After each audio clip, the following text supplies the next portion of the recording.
আজিৰ ভিডিঅ'টো আৰম্ভ কৰাৰ আগতে এটা গুৰুত্বপূৰ্ণ প্ৰশ্ন সেইটো হ'ল আপুনি অৰুণোদয় আঁচনি ধন পাই আছে নেকি বা এছএইচজি গোটৰ সদস্য নেকি পিএম কিষাণৰ সুবিধা আপুনি পাই আছে নেকি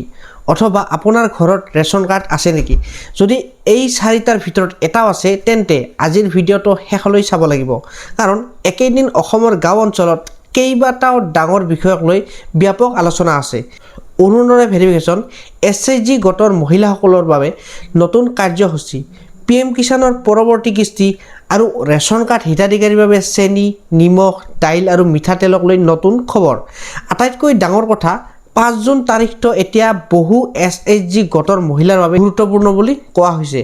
আজিৰ ভিডিঅ'টোত এই সকলো বিষয় আলোচনা কৰিম হেহে ভিডিঅ'টো স্কিপ নকৰিব ভিডিঅ'টো ভাল লাগিলে লাইক কৰিব শেয়াৰ কৰিব আৰু চেনেলটো সাবস্ক্ৰাইব কৰিবলৈ একেবাৰে নাপাহৰিব কাৰণ এনেকুৱা ধৰণৰ ইম্পৰ্টেন্ট আৰু ইনফৰমেটিভ ভিডিঅ' মই আপোনালোকৰ কাৰণে সদায় লৈ আহো তো বলক এতিয়া ভিডিঅ'টো আৰম্ভ কৰোঁ এটা প্ৰথম খবৰটো হৈছে আপোনালোকৰ অৰুণোদয় আঁচনি ৰিলেটেড অৰুণোদয় আঁচনি অসমৰ বিভিন্ন স্থানত অৰুণোদয় আঁচনি হিতাধিকাৰী তথ্য পৰীক্ষা আৰু আপডেটৰ কাম চলি থকাৰ খবৰ পোৱা গৈছে যিসকল মহিলা অৰুণোদয় আঁচনি সুবিধা পাই আছে তেওঁলোকে নিজৰ বেংক একাউণ্ট এক্টিভ আছে নে নাই এবাৰ নিশ্চিত কৰক আধাৰ নম্বৰ মোবাইল নম্বৰ আৰু বেংক তথ্য মিলাই চাব বহু সময়ত বহু সৰু ভুলৰ বাবে বহু ডাঙৰ সমস্যাৰ সৃষ্টি হয় হেহে নিজৰ সকলো তথ্য আপোনালোকে আপডেট কৰি ৰাখক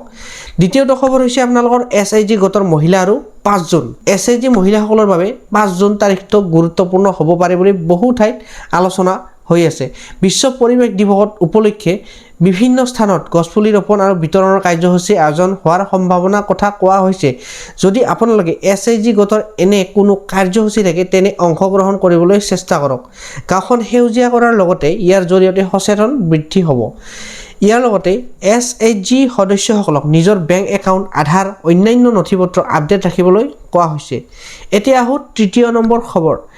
নম্বৰ খবৰটা হৈছে আপোনালোকৰ ৰেচন কাৰ্ডৰ বিষয়ে ৰেচন কাৰ্ড হিতাধিকাৰীৰ মাজত বৰ্তমান চেনি নিমখ দাইল আৰু মিঠাতেলক লৈ বহু আলোচনা চলি আছে বহু মানুহে সুধি আছে যে এই মাহত কেতিয়া আহিব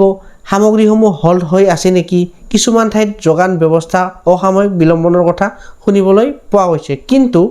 এই বিষয়ত চৰকাৰী ঘোষণা আৰু স্থানীয় ৰেচন কাৰ্ড ডিলাৰৰ তথ্য অনুসৰণ কৰাটোৱে আটাইতকৈ গুৰুত্বপূৰ্ণ যদি আপোনালোকৰ ৰেচন কাৰ্ডৰ ইকেৱাইচি এতিয়ালৈ সম্পূৰ্ণ হোৱা নাই তেন্তে অতি শীঘ্ৰে আপোনালোকে সম্পূৰ্ণ কৰি লওক চতুৰ্থ খবৰ হৈছে আপোনালোকৰ পিএম কিষাণ 23 নম্বৰ কিস্তি পিএম কিষাণ 23 নম্বৰ কিস্তি দেশৰ লাখ লাখ কৃষকৰ দৰে অসমৰ কৃষকসকলেও পিএম কিষাণৰ পৰৱৰ্তী কিস্তিৰ অপেক্ষা কৰি আছে যিসকল কৃষকে ইকেৱাইচি সম্পূৰ্ণ কৰিছে আধাৰ বেংক লিংকিং সঠিক আছে আৰু সকলো তথ্য আপডেট আছে তেওঁলোকৰ বাবে সুবিধা লাভ কৰাৰ সহজ হ'ব যদি এতিয়াও ইকেৱাইচি কৰা নাই আপোনালোকে তেন্তে শীঘ্ৰেই সম্পূৰ্ণ কৰি লওক চিএছচি কেন্দ্ৰৰ বা আপোনালোকে যিকোনো ধৰণৰ এগ্ৰিকালচাৰ অফিচত গৈ আপোনালোকে এই ইকেৱাইচি সম্পূৰ্ণ কৰিব পাৰিব এতিয়া শেষৰটো গুৰুত্বপূৰ্ণ বাৰ্তাটো হৈছে মানে শেষৰটো গুৰুত্বপূৰ্ণ খবৰটো হৈছে আপোনালোকৰ বৰ্তমানৰ অৰুণোদয় এছএইচজি পিএম কিষাণ আৰু ৰেচন কাৰ্ডক লৈ বিভিন্ন তথ্য আপডেট আৰু পৰীক্ষাৰ কাম চলি আছে হেহে নিজৰ সকলো নথিপত্ৰ বেংক একাউণ্ট আধাৰ কাৰ্ড আৰু মোবাইল নম্বৰ সঠিক ৰাখক যিকোনো ধৰণৰ খবৰ শুনিলে আপোনালোকে বিশ্বাস নকৰিব চৰকাৰী ঘোষণা বা স্থানীয়